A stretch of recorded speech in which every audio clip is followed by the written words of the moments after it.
quite a few times actually. I remember actually Grubby using it versus Red like 5 games in a row basically when they were both playing for WCS. Yeah, I'm not saying that it's impossible. I'm just saying I'm not a very big fan of it. Generally speaking, though, I'm not a very big fan of that bloody build because I think I've casted about 2,000 million PvZ games where the progress went for that. That's a lot. I'm glad we Yeah. haven't seen one so far, to be honest. Yeah, it's starting to fall out of fashion, and honestly, good riddance. I'm not, as I said, I'm not the biggest fan of that build, but let's go on ahead and introduce our players yet again, shall we?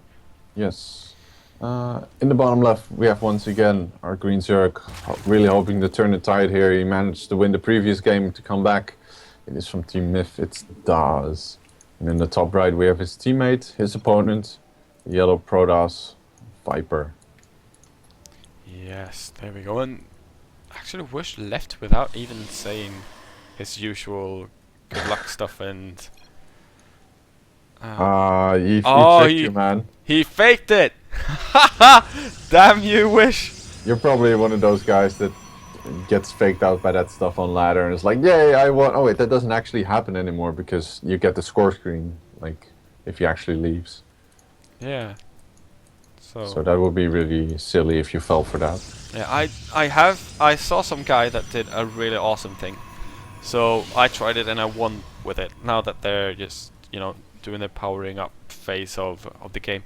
When you're a Terran, and you are a Terran, so you could try this. Probably not gonna work up in Masters. I think this was back when I just started out, like a month into the game. So I was in a fairly low league. I have a feeling, but go ahead. You kill off one of your starting SCVs, and then you load them all into the command center. Then you lift the command center off and fly out into space. And just wait for the guy to come over to your base, scout it, realize nothing's there. And I was like, what the hell, goes scouts like everywhere else, and after 10 or so minutes he just leaves the game because he doesn't realize what's happened. Like, you don't say anything. Yeah, I know what you mean. It's there's a couple of variations on it. The best one is you actually go to mine, and then you build another command center, and then you put you lift that command center and put it in the corner, and then you put all your SCVs right back where they started. So it looks like nothing really happened and you're just AFK. So your opponent will build a couple of units and just kill your stuff. And then your command center dies and he doesn't win a game. And that might cause the same reaction as well. It doesn't really work beyond lower bronze. But it's a bit hilarious when it does. Yeah, I think I managed to pull it off in like silver or gold or something. But other than that, no, it's not really gonna work. We see the same old that we've seen from its Viper to. No, the gateway expands. Yeah. Actually going, with the Forge before the Nexus this time. He's got 2 Zealots out on the map, but he's not really moving out with them. Yeah, I don't he's think got a Cyber Core, he's not making a Stalker yet. He's got a Stalker. He's got a Stalker.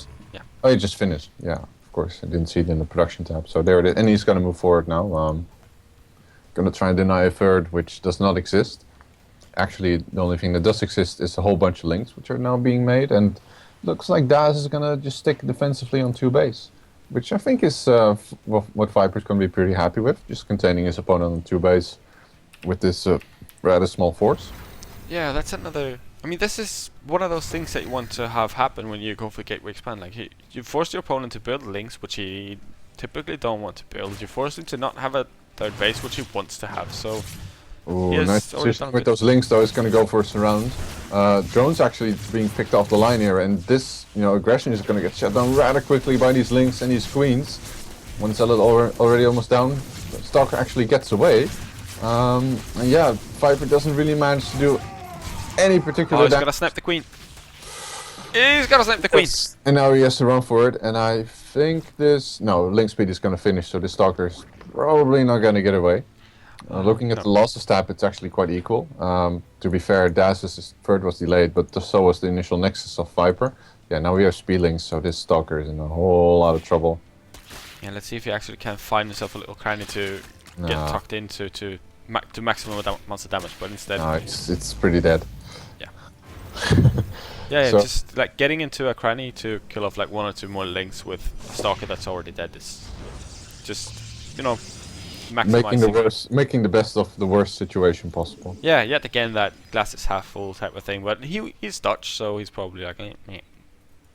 Oh Who no, is? he's not. He's from Germany. Yeah. So he's German and he's meh. I don't care nationality. He just said, well, screw it. I'm gonna let him die. We see a Void Ray coming out though. This is. And it's getting scouted, and this is indeed an interesting move.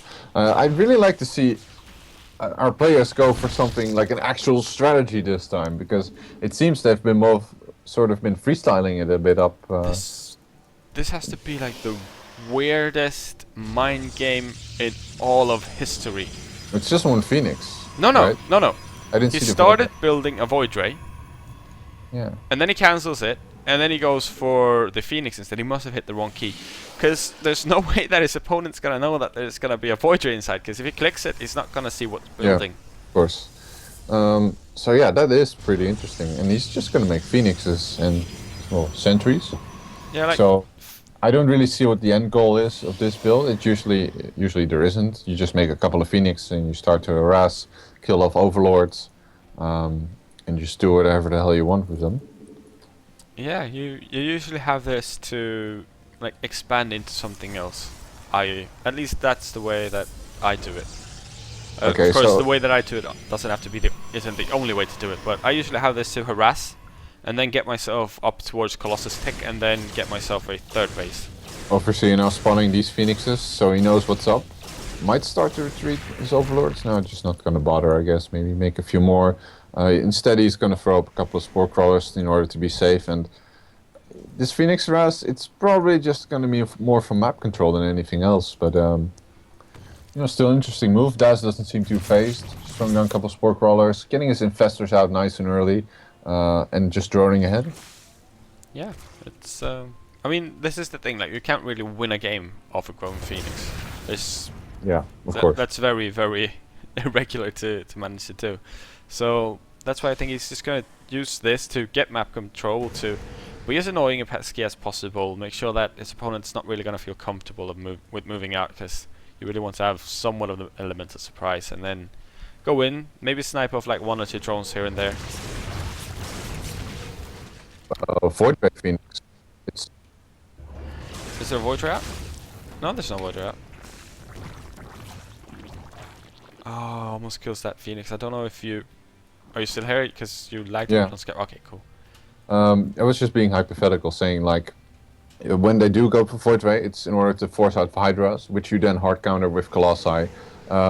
Instead, for going for pure Phoenixes, that baits out even faster Infestors, which of course is also not optimal against Colossus, but it's better than Hydras. Yeah. And it looks like Viper doesn't actually want to go for some sort of timing. He's going to take a third. So we're going to see another big macro game on this map between the players. Yeah, this is like what you need to do with this. It used to be back in the day that you could win with going Phoenixes, then you could use Void Ray, as you said. Void Ray force Hydras walk into Colossi kill them, you win the game. But Zerg, they're one of those evolving races. Like, they've realized that, okay, let's not do that anymore. Building Hydras invincibility is silly. Here come the Infestors, not getting a fungal off. Nice spread on the Phoenix as well, actually. One getting a fungal, but that's not really worth the energy, even it seems. So yeah, keep in mind though that spore crawlers have actually been buffed pretty big. And we got a pulse here from Viper. Lagging, okay. Interesting.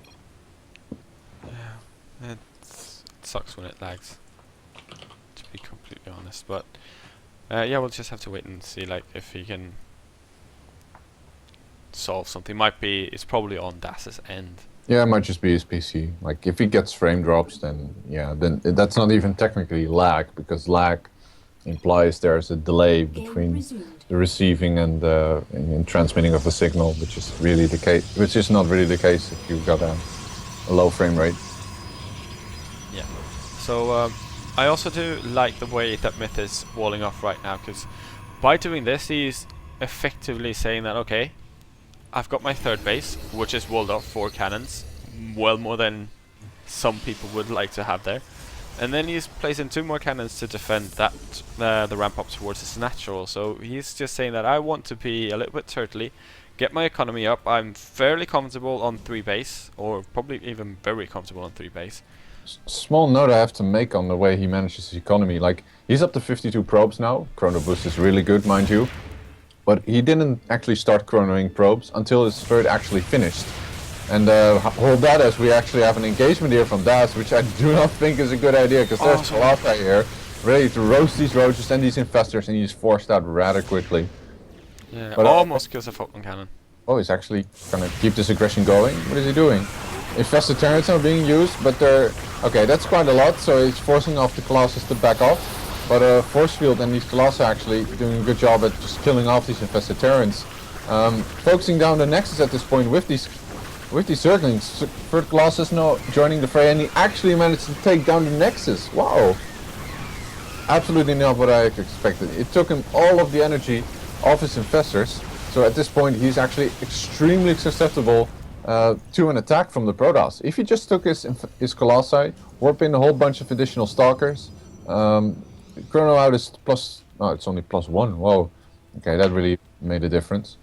Well, yeah, what I was saying, he could go for an attack, because the infestors are practically useless, and in terms of production, well, he is making Corruptors, which are actually, of course, quite good against Colossi. Yes, they are. I honestly don't really feel like Viper is utilizing his Phoenix to the maximum potential. Just having them on patrol to...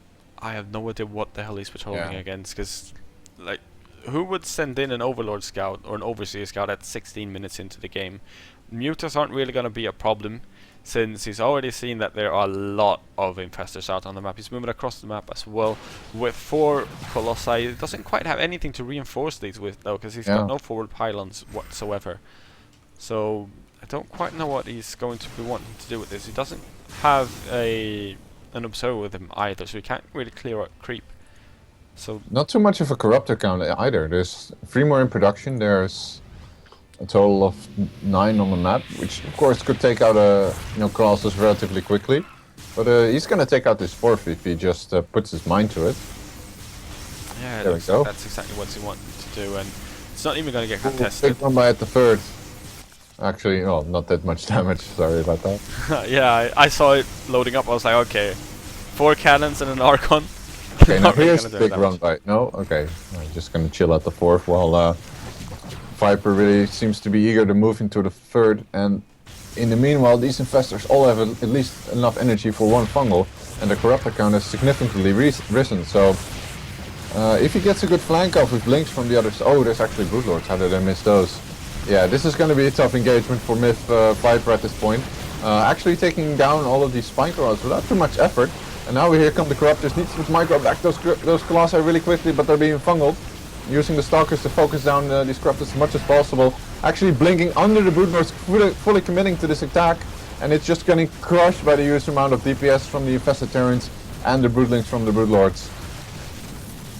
Yes, absolutely. And that was not a very cost-efficient trade for either side.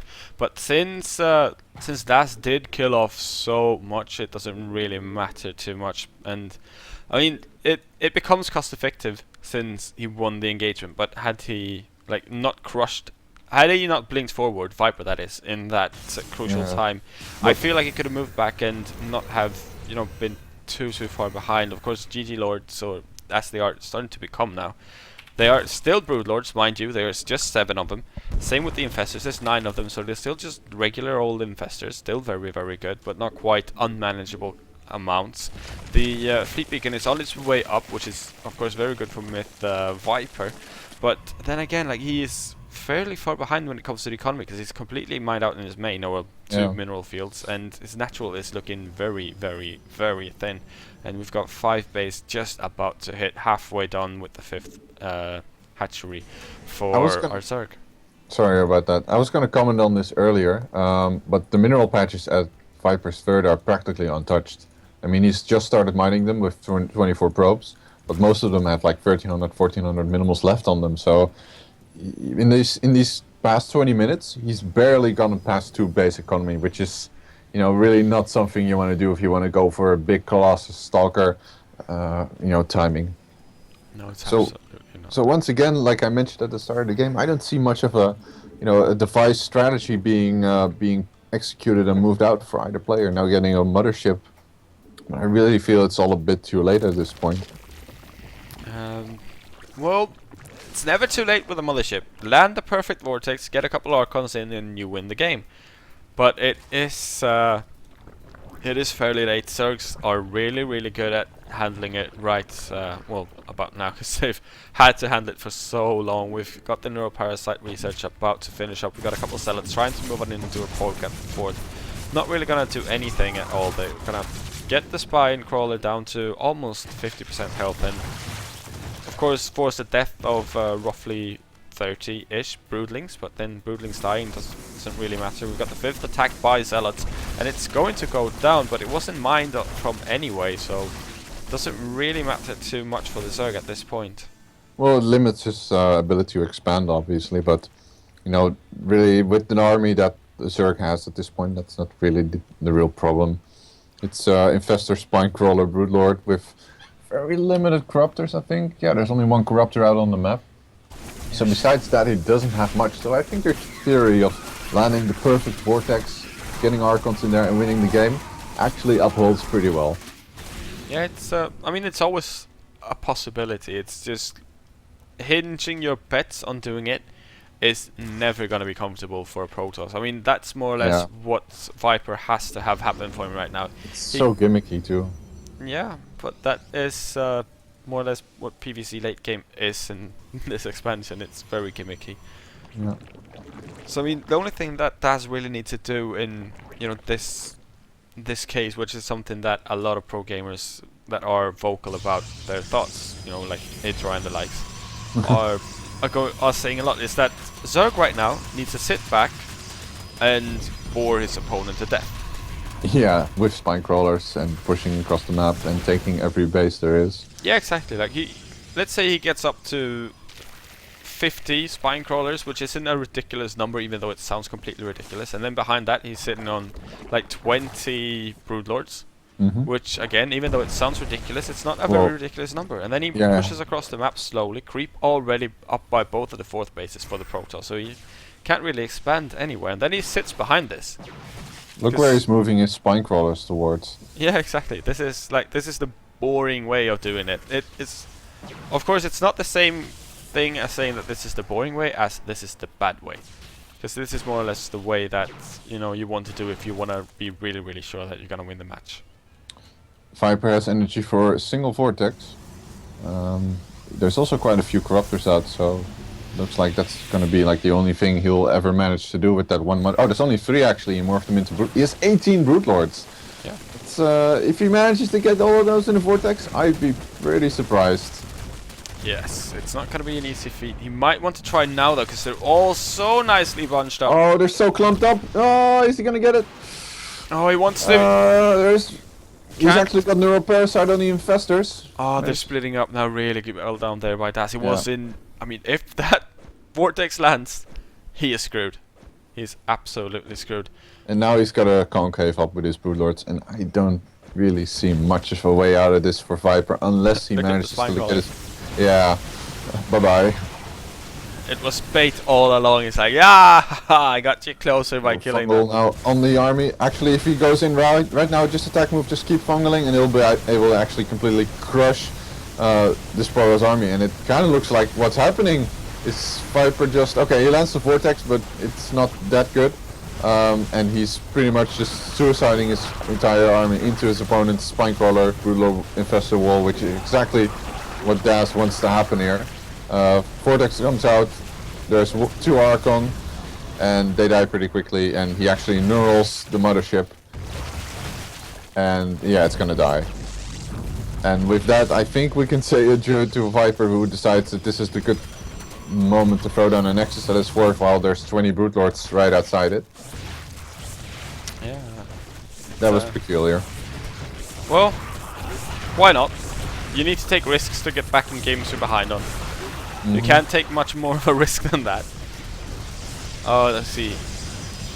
The thing is though that every other moment there was a better moment to try that The than infamous. the moment you did it. Yeah, the infamous. I'll wall my probe in with a Nexus strategy. The very, very best thing to do when you're behind.